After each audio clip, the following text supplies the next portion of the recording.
ଶ୍ରୀକ୍ଷେତ୍ରରେ ମାନବୀୟ ଲୀଳା କରୁଛନ୍ତି ମହାପ୍ରଭୁ। ଏହି କ୍ରମରେ ରଥଯାତ୍ରାରେ ମହାପ୍ରଭୁ ନିଜ ଜନ୍ମବେଦୀ ଆଡ଼ପ ମଣ୍ଡପକୁ ବିଜେ କରିଛନ୍ତି। ବାହୁଡ଼ା ଯାତ୍ରାରେ ଶ୍ରୀମନ୍ଦିର ଫେରିବା ବେଳେ ମାଉସୀ ମାଙ୍କ ହାତରୁ ମହାପ୍ରଭୁ ଖାଇବେ ପୋଡ଼ପିଠା। ଏହି ପରମ୍ପରା କାହିଁ କେତେ ଯୁଗରୁ ରହିଆସିଛି।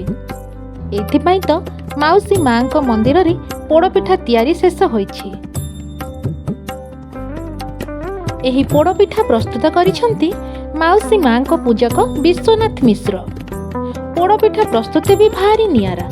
ମାଉସୀ ମା ମନ୍ଦିରର ପୂଜକ ବିଶ୍ୱନାଥ ମିଶ୍ର କୁହନ୍ତି ଯେ ପୋଡ଼ପିଠା ପ୍ରସ୍ତୁତ ପୂର୍ବରୁ ଅଟାରେ ଛେନା, ଚିନି, ପିସ୍ତା ବାଦାମ, ଅଳେଇଚ, ଲବଙ୍ଗ, ଦେଶୀ ଘିଅ ଆଦି ମିଶାଇ ଏକ ମିଶ୍ରଣ ପ୍ରସ୍ତୁତ ହୋଇଥାଏ। ଏହାକୁ ଚକଟା ଯାଇ ପୋଡ଼ପିଠା ଆକାରରେ ଚୁଲିରେ ବସାଯାଇ ବାମ୍ଫରେ ସିଝିବାକୁ ଦିଆଯାଏ।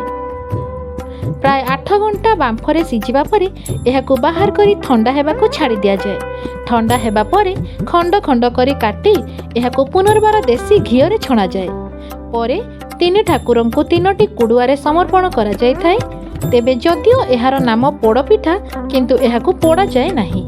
ଏହାକୁ ବାମ୍ଫରେ ସିଝାଯାଇ ଭଲ ଘିଅରେ ଛଣାଯାଇ ପ୍ରସ୍ତୁତ କରାଯାଏ।